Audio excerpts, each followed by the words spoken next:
আসছেন গত আমাদের নওগাঁতে, আপনারা জানেন কিনা জানি না, ইতিমধ্যে নওগাঁতে বক্তব্য প্রদান করার জন্য এক্সকেলেজ অ্যাসোসিয়েশন একটি উপস্থিত প্রধান অতিথি আমাদের আপনাদেরকে সালাম জানাই, আসসালামু আলাইকুম। যেটা সারা বাংলাদেশে এক্সকারের অনেক কিছু মূল্যায়ন রাখে। আর্মি অফিসারদের বিধ্বস্ত একটা কথা, তারা ফার্স্ট 1 or 2 এটা যদি চিন্তা করি যে ওখানকার নির্বাচন ছিল, এই জন্য এক্সকারের এবং অবসরপ্রাপ্ত কর্মকর্তার জন্য আমি আবার এই সংগঠন দ্রুত বিস্তৃত হয়।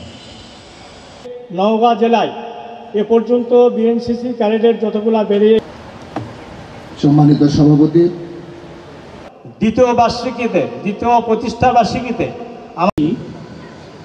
বিগত নওগাঁর কার্যক্রম এবং বর্তমান সেনাবাহিনীর কর্মকর্তায় উনি নিয়োজিত আছেন। জেলা ইউনিটের প্রতি এখানে আমাদের মোট 13টি ইউনিট একসঙ্গে অফ ডিফেন্স ছিল। আমি এটার একটু পরিচিতি দিচ্ছি।